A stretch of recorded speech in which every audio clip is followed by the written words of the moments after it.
என்ன செய்ய போறாங்க? இப்போ தேர்தலை சந்திக்கிறாங்க. அவங்க அன்பு மக்கள் நம்மகிட்ட கேட்குறேன், இந்த 2 பேரை சேர்ந்து நம்ம தமிழ்நாட்டை காப்பாற்ற போறாங்களா?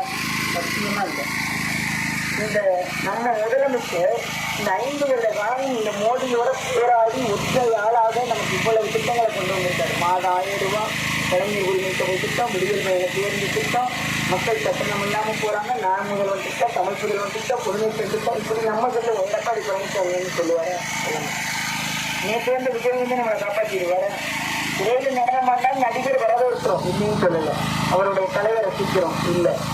ஆனால் நான் உடனே வந்து நேரடியாக நான் முதலமைச்சராக தான் ஆவேன்னு சொன்னால் எந்த மக்கள் போராட்டத்துக்கு வந்து நின்றாரு, எந்த மக்களோட ஆர்ப்பாட்டத்துக்கு பின்னாடி வந்து நின்றாரு, எத்தனை சிறைக்கு போனாரு, எத்தனை வழக்கு வாங்கினாரு? இல்லை இல்லை, நேரடியாக நீங்கள் நடனம் ஆடணும்னா முதலமைச்சராக மக்கள் மத்தியில் போனால் மக்கள் நம்புவாங்களே. அதனால இந்த மீனில் நான் சொல்கிறேன் அப்படின்னா, மோடிக்கு ஒற்றை நம்பிக்கையா ஒரே சவாலாக நம்முடைய முதலமைச்சர் முத்துவேல் கருணாநிதி ஸ்டாலின் ஒரு மனிதரை தவிர யாருமே இல்லை. அதனால இந்த தேர்தல் என்பது ரொம்ப முக்கியமான தேர்தல். இதுக்கு முன்னாடி 5 வருஷம் அதிமுக ஒருத்தர் இருந்தார்ல, உட்காந்துட்டு அப்படி எதிர்த்து வந்தார். மறுபடியும் போய் ஒரு ஓட்டு போட்டு யாராவது நம்ம ஊரில் யாராவது நாங்கள் பரம்பரையாக ரெட்டலைக்கு தான் போட்டவங்க யாராவது இருக்கீங்கல்ல, அவங்களுக்குலாம் அவங்கள்ட்ட தயவு செஞ்சு கேட்டுக்கிறேன், மறுபடியும் இது போட்டாதீங்க. ஏன்னா ரெட்டலை யார்கிட்ட போயிடுச்சு, மோடிகிட்ட போயிடுச்சு. நம்ம இருக்கும்போது இருந்துச்சு, இப்போ மோடி வாங்கிட்டாரு ரெட்டலை. தயவு செஞ்சு நாங்கள் பரம்பரையாக போட்டோம், பாரம்பரியமாக போட்டோம்னு எனக்கு போட்டு நம்ம பிள்ளைக்கும் பேர பிள்ளைக்கும் நீங்களே நம்ம படுகொலையில் அவங்க தள்ளுறதுக்கு காரணமாகிறாங்க.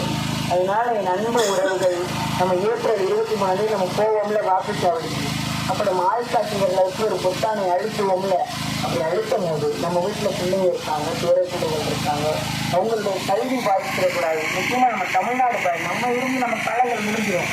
அந்த அனுப்பிடுற பாரு 2 பேரும் அவர்களுடைய வாழ்வாதாரங்களை பாதிக்க வைக்கக்கூடாது.